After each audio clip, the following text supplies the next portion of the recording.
Oke, baik. Selamat pagi Ibu, dan selamat pagi juga untuk teman-teman yang saya hormati, dosen pengampu mata kuliah Pembinaan dan Pengembangan Bahasa Indonesia, dan yang saya banggakan teman-teman sekalian. Nah, pertama-tama marilah kita panjatkan puji dan syukur kita kehadirat Tuhan Yang Maha Esa atas limpahan rahmat-Nya sehingga kita masih ada sampai sekarang ini, kita masih kuat. Itu semua karena anugerah dan cinta-Nya.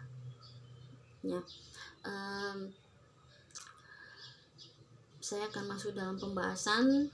Perkenalkan, nama saya Etta Istiwekan. Di sini saya perwakilan dari kelompok 3 akan membahas materi dari kelompok kami dengan topik yaitu Pembinaan dan Pengembangan Bahasa Indonesia dalam Pengajaran. Nah, melihat topik kita yang dari kelompok 3 sangat umum dalam pengajaran keluarga maupun lingkungan ataupun masyarakat. Namun di sini dari kelompok kami membahas yaitu Pembinaan dan Pengembangan Bahasa Indonesia dalam lingkungan formal, yaitu dalam lingkungan pendidikan. Nah, pepatah mengatakan bahwa bangsa yang besar adalah bangsa yang menghargai sejarahnya. Nah, melihat sejarah sejarah bangsa Indonesia, kita sebagai pengguna bahasa patutlah kita memasyarakatkan penggunaan bahasa Indonesia yang benar dengan ejaan yang disempurnakan. Nah, pembinaan dan pengajaran bahasa Indonesia lewat pembelajaran di sini ada 3, yaitu 1 guru, 2 peserta didik, 3 bahan ajar atau kurikulum. Nah, apakah perlu dilakukan? Bukankah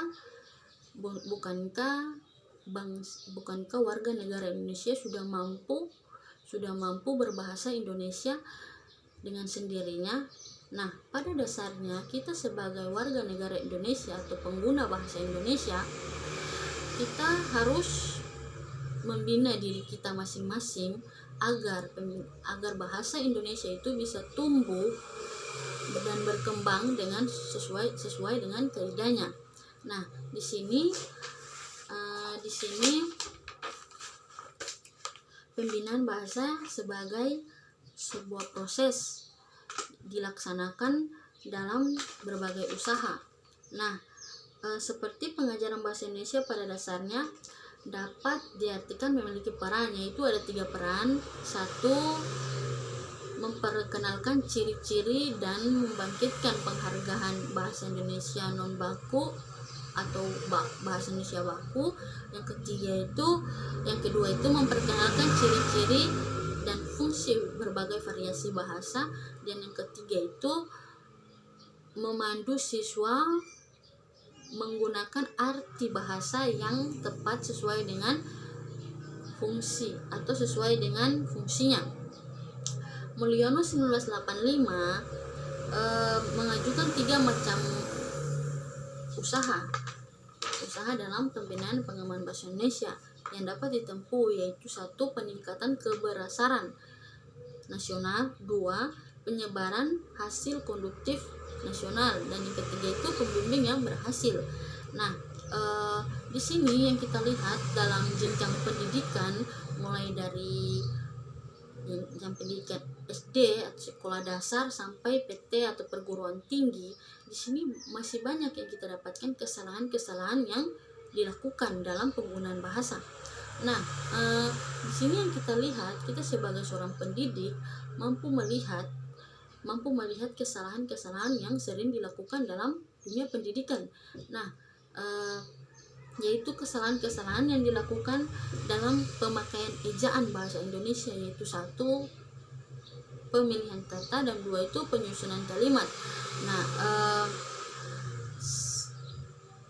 selanjutnya yang terakhir itu dalam kegiatan belajar formal ada 2 dalam kegiatan belajar formal dalam pembinaan bahasa dan pengembangan bahasa Indonesia dalam pengajaran itu ada dua, yaitu pengajar atau seorang pendidik.